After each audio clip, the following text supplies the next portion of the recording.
It's the Sweet 16 with games tonight, and then eventually 4 more tomorrow.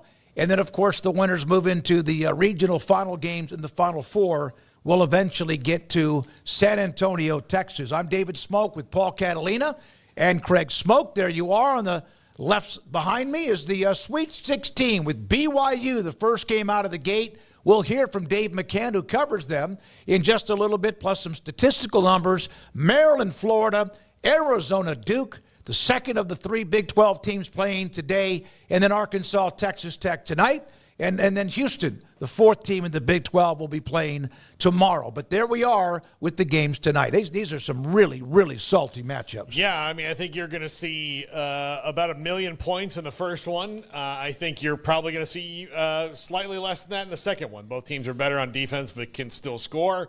I'm very curious to see how Arizona tries to defend Duke. No one has figured out what to do about Cooper Flagg yet. And because of that, they're still just good across the board. And I think Tech has a shot here to really have a nice win over Arkansas. Great first weekend for the Hogs, but Tech is deeper and better to me. Yeah, I mean, there's a couple of things that pop out to me about this. It's not like X's and O's related, but just on the surface is, damn, the SEC's got a lot of teams in this tournament. I mean, still standing. You look at it, the 4 games tonight, Alabama's in the first one, Florida's in the second one. There's nobody in the third game.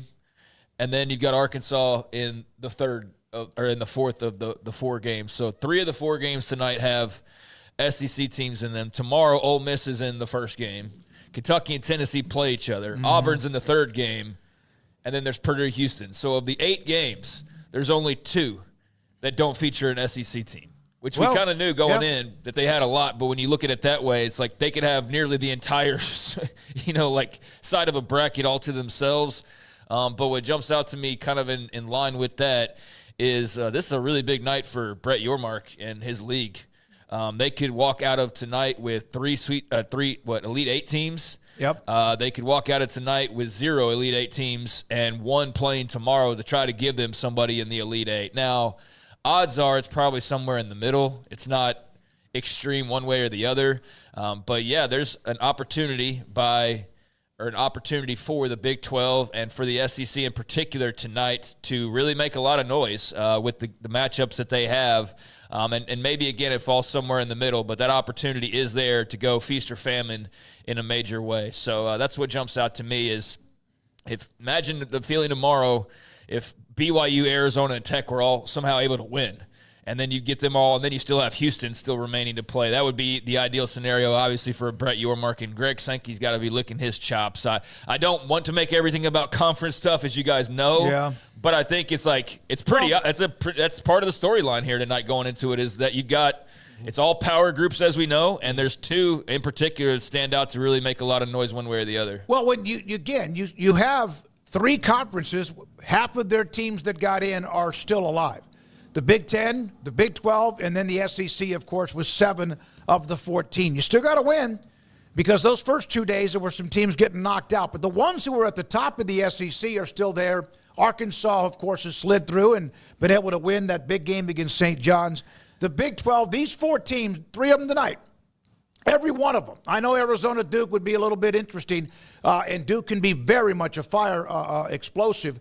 But to me, all of them have an opportunity to win. It's not like, oh, my God, there's no way they're going to win that game. Now, Duke, we saw what they did. They obliterated Baylor on Sunday. Arizona and BYU would be upsets, no doubt about it. Tech should be or is favored, so they should be your best bet on moving on tonight at least. Houston and tomorrow obviously would be a pretty strong bet for a lot of people. But, the whole ACC, what's going on, basketball woes and all that, I mean, Duke could still go win the whole damn tournament. It's very possible they go win the whole tournament.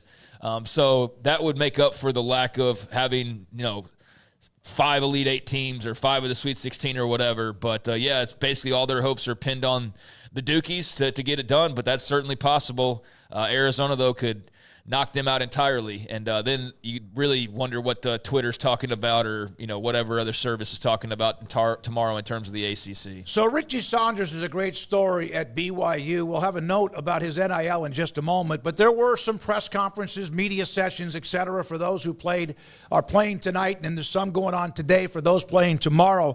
And Richie Saunders saying that BYU locked in tonight in their game against Alabama. Watching these games and just really praying and hoping that BYU would get in and make a run or whatever. But to be on here, it means a lot, and to do it with this team collectively, it's so fun. I just feel like as a team we just care about each other so much, which I couldn't ask for anything more. But I'm just super grateful to be here and to be here with BYU. It's a dream come true. Many, of course, of BYU players can light it up. He's one of them. And then because of his success and because of a story that was done by CBS last weekend, maybe even College Game Day, Saunders now has an NIL deal with his lineage, the great-grandson of the inventor of tater tots. So Orida signed him to an NIL deal. See, that was always the one that I liked. Like, for example, what was it, Little Bugs at Baylor and somebody else that are part of, names of critters. And it was Little Page Bugs and Jeremy Roach. Yeah, and they got a bug spray. And they got a bug spray. And then now him with the lineage of Orida, or at least tater tots, and Orida signs him up to an NIL deal. Orida owns the copyright for tater tots. They own. I know. Yeah, so that's where that comes into play. Is why they make the most sense, because they actually own the copyright for that term, tater tots. I will do that occasionally if I do have anything that's a French fry type. I will do a tater tot. I actually like them sometimes more. I just don't eat a lot of them. It depends on the meal. You gotta pair it up well. I do like a good tot. I'm not going to lie. The hipsters have started making bespoke tater tots that have fancy things in them. So that's been fun. Make it like it's, again, it's just. And listen, don't look. The hipsters contribute very little to society, and fancying up mundane food dishes is what they can do. A tater tot's not mundane. Well, I guess, but it's very basic. It's two ingredients. It's potatoes and salt, maybe flour, I guess, and so 3. But, no. And I if I'm the Orida people, if I'm, doing a commercial for Ricky Saunders, the thing would be listen, my grandmother invented these things. Yep. So the Saunders family knows what a tot's supposed to taste like, and Orida is the best because of that. Yeah. I used to like him. I didn't get to eat at the cafeteria in high school or any other parts of school very often. We always had the lunch pail with 5 kids, but I used to like the days when they had the tater tots at the cafeteria.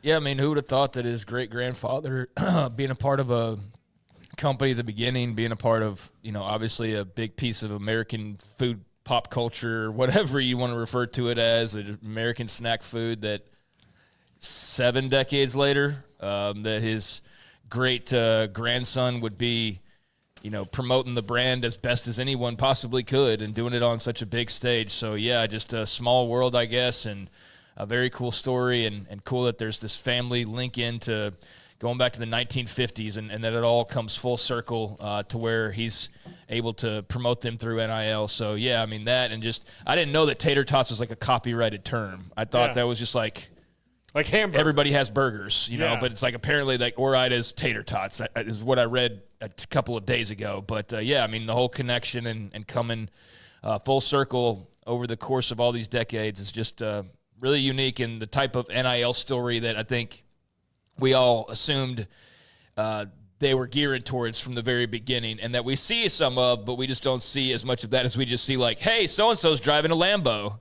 Mm-hmm. And it's okay, cool. And that's all there is to it. It's this is NIL the way it was intended to be.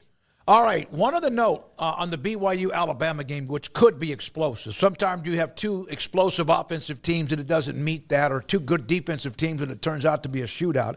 Greg Wrubell, who's the voice of BYU.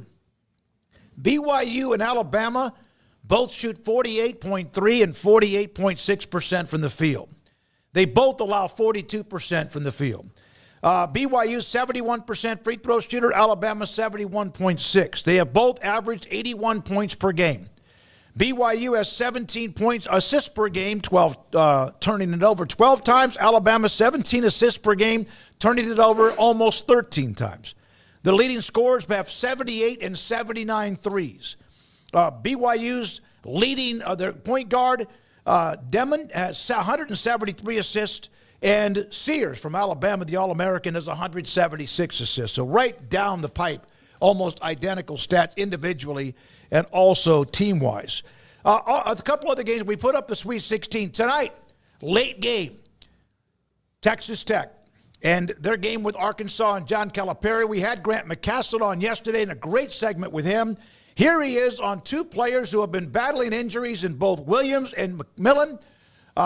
Both of them are from California. They're playing, of course, in San Francisco. And Grant McCastle talking about how unselfish these two players have been.